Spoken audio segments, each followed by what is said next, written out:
Hi everybody, today I'm taking my very first peek at the new Hourglass ambient lighting palette, and it's called Ghost, and it's their holiday palette for 2019. Today is the very first that I've opened it up and actually tried it on. I have created my makeup using it today for both my face and my eyeshadow. If you're interested in finding out a little bit more about this year's Hourglass palette and how it works on my 51-year-old combination skin, stay tuned. If you're new to my channel, I'm Cathy. I do all sorts of beauty, skincare, fashion reviews, as well as other fun things, and I would love it if you considered subscribing to my channel. So first of all, let me tell you a little bit about the Hourglass palette, and I'm going to read it off my iPad. It retails for $105 Canadian. I know, it's a ridiculous amount of money. Thankfully, I had, I think, $75 in gift cards to use up, so it didn't cost me quite the $105, but it is quite an investment. It's a limited edition. It's a palette featuring 100% vegan blush and bronzer in 6 shades for glowing complexion. It's vegan, cruelty-free, and gluten-free. This travel-friendly palette is everything you need to finish, brighten, contour, and highlight your skin. It features 3 exclusive shades of ambient lighting bronzer, ambient lighting blush, ambient strobe lighting blush. This palette is formulated with photoluminescent technology to capture, diffuse, and soften surrounding light so your skin appears softer, younger, and lit from within. I have one other Hourglass palette that I bought probably 3 years ago, and it's the one I'll try to insert a picture. I really liked how that palette works for me, so I wanted to try one that had some of their blushes in it, and I figured that this was such a nice palette that I could use it as a whole face palette, say if I'm traveling or if I just want to do a quick face of the day. And after using it today, I definitely think that it does a great job. It contains 3 powders, 2 blushes, and a light bronzer. Like I said, my other palette, I find that it's just perfect to set my makeup with. This palette didn't disappoint. Today I used the light pink blush. I used it on my cheeks, but I also have it all over my eyelids. I used the bronzer in my crease, and I guess I forgot to use that one, but I'll just swatch it there for you. It's a nice looking powder.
So my first impressions about the Hourglass palette, I think the packaging is cute. I know some people have said that they didn't like it, that they thought that it was cheap looking for the price that you pay. I think with the ghost theme, they just wanted something that was very light and see-through.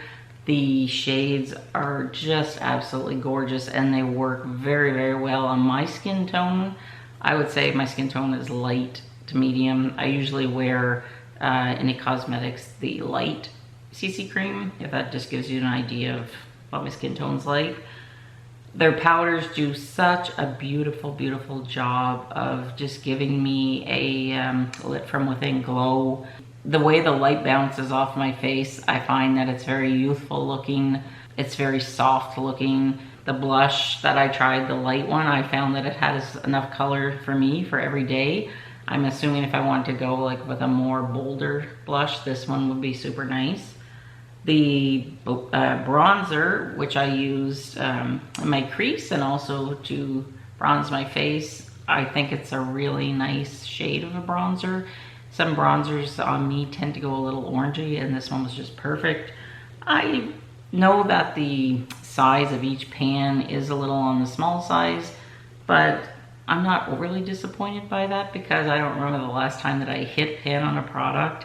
I'm not too worried about like mixing the colors together because I have different sized brushes. What I often do with the setting powder is I will mix the two together, and then if I just wanted to use this one blush, I have a smaller blush brush that I can easily fit into that. So the pan size itself really isn't too much of a concern for me.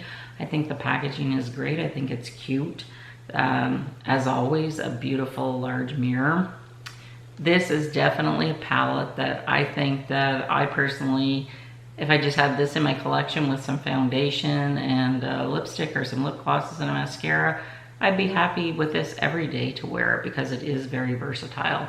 So overall, my first impressions are positive. As far as the price, well, Hourglass is what I would consider a luxury brand. It is, you know, it's pretty expensive for a palette, but I do think that their product is worth the money. So if you want to save yourself some money, you could always buy it whenever it's on sale during the Sephora sale coming up in a few weeks in November. So overall first impressions, I'm happy. As you saw in my demo, it applied very, very nicely. I find the product is really buttery, soft, and smooth. So overall first impressions, I really like it. If you think that it's something that would interest you, I say go for it. It's great, and like I said, for me, I think this palette will be very versatile and last me a long time. And just so you know, what I'm wearing today is I'm wearing the It Cosmetics Bye Bye Lines Foundation. I'm wearing the It Cosmetics Dry Bar Mascara, which I just did a review on if you're interested in that. And I'm wearing the Marc Jacobs, I think it's Mauve Time lipstick. And everything else is from this guy. So thanks so much for joining me today, and I will see you very soon. Bye.